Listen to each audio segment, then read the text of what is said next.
जय सिया राम। जय सिया राम। जय सिया राम। आज की चर्चा लंका कांड के दोहा नंबर 30 है। जिस समय लंका में हमारे अंगद जी गए, अंगद जी ने रावण को क्या संदेश दिया, हम 4 चौपाई में आपको जो है सुनाएंगे। आप लोग इसका पूरा आनंद उठाएं। सबसे पहले हम दोहा नंबर 30 सुनाएंगे आपको। अंगद रावण से क्या कह रहे हैं कि तोय पटक महसेन हत चौपट कर तब गांव, तब जुवतन समेत सठ और जनक सुतह ले जाऊं। जो असे करहूं तदपे न बड़ाई, मुंगे बदे नहीं कछु मनुसाई। मुंगे बदे नहीं कछु मनुसाई। कोल कामो बसो और कृपा ने बिमूड़ा। कोल कामो बसो और कृपा ने बिमूड़ा। अत दरिद्र अजसी अत बूढ़ा। सदा रोगो बसो संतत क्रोधी। विष्णु विमुख श्रुतो संत विरोधी। तने पोषको है कि तने पोषको निंदको आगे खानी। जीवतो 100 सम 14 प्राणी। अब इसका हम बताएंगे अर्थ क्या है। चौपाई या दोहा का जब तक जो है अर्थ न समझ में आए तो बेकार। हमारे अंगद जी रावण से कह रहे हैं कि रावण, मैं तुझे अभी यहीं पर पटक के, कहां पर, धरती पर, तोय पटक मह माना धरती, तोय पटक मह सेन हत, और सेना को मार के, हत माना मारना, तोय पटक मह सेन हत और चौपट कर तब गांव, और तेरे पूरी लंका को चौपट करके तब जो वतन है, एक होता तब एक होता तब, और थव का मतलब है आप। तब जुवतन है, तेरी सभी जो हैं नारियां जितनी भी हैं पूरे लंका में, तब जुवतन समेत 60 और जनक सुता ले जाऊं। जी अंगद जी कह रहे हैं। लेकिन इतना करने पर भी हमारी कोई बड़ाई नहीं है। देखो बाबा ने लिखा, जो असे करहूं तदपे न बड़ाई। इतना करने पर मेरी कोई बड़ाई नहीं है। तो बोला रावण क्यों? अंगद बोले इसलिए कि मुंगे बदे नहीं कछु मनुसाई। जो पहले से ही मरा हुआ है उसको मारने में क्या बड़ाई, तुम तो पहले ही से मरे हुए हो। क्यों कि 14 व्यक्ति ऐसे हैं जो डेली चलते मिलते खाते पीते, लेकिन वे अपने को ये समझे कि हम जिंदा हैं ही नहीं, मरे हुए हैं। और तुम भी मरे हुए रावण। जो अस करऊं और तदपे न बड़ाई, के मुंगे बदे नहीं कछु मनुसाई। जो पहले ही से जो है मरे हुए हैं उनको हम क्या मारें, तुम तो पहले से मरे हुए हो। फिर देखो क्या बाबा ने लिखा और क्या हमारे कह रहे अंगद जी। 14 व्यक्ति वे कौन हैं जो हैं जिंदा लेकिन वे हैं मरे हुए। आप लोग गिनना।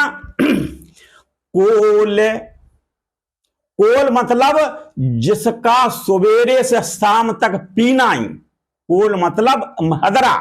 जो व्यक्ति सवेरे से शाम तक जो पीता है वो समझे कि हम जो हैं चल भले ही रहे, लेकिन वो समझे अपने को हरा हुआ है। कोले कामो बस, और दूसरा कामी, एक स्त्री से उसको कभी संतुष्टि नहीं। कोले कामो बस कृपन विमूढ़ा, और कृपन जो कंजूस, जिसके घर में आए हुए अतिथि को एक कप चाय न पिला सके। कोले कामो बस और कृपन विमूढ़ा, एक होता मूर्ख, एक महामूर्ख, तो विमूढ़ा देखो चार हो गए। कोले कामो बस कृपन विमूढ़ा, अति दरिद्र अजसी अति बूढ़ा, और एक होता दरिद्र, एक बहुत ही दरिद्र, जिसको जो है घर में खाना नहीं, 8-8 दिन तक नहीं खाना, और जिसने समाज में मतलब यश खो दिया हुए, एक वो और एक अति बूढ़ा, क्या हो गए? 7 हो गए। कोल काम बस कृपन विमूढ़ा, अति दरिद्र अजसी अति बूढ़ा, और 8वां क्या है कि सदा रोग वश, जो हमेशा रोगी है, शाम सवेरे मतलब हमेशा वही खाता, तो दवाई खाता है। वो अपने को समझे कि हम हैं जिंदा, लेकिन अपने को समझे कि हम जिंदा नहीं हैं, हम चल रहे लेकिन हैं मरे हुए।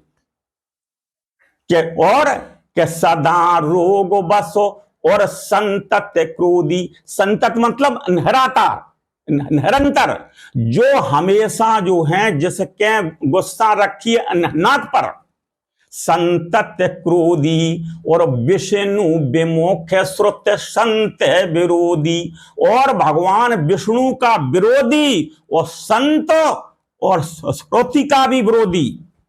विष्णु विमुख श्रुत संत विरोधी, क्या हो गए? 11 हो गए। 3 और हैं कि तने पोषक निंदक आगे खानी, जीवत 100 सम 14 प्राणी, और वो है 12वां नंबर, केवल अपना पेट भर जाए और किसी से कोई मतलब नहीं। तने पोषक निंदक, जो हमेशा दूसरे की करे, निंदा करे, एक वो, और 14वां है अग खानी, यानी मतलब यानी अग कहते हैं पाप को, जो पाप का घर है, जिसे हमेशा पाप ही करना है। तो ये 14 आदमी सुनो रावण, तुम्हारे राज्य में चल रहे फिर रहे, जे अपने को समझे कि हम चल फिर नहीं रहे हैं, हम अपने को समझे कि हम हरे हुए हैं।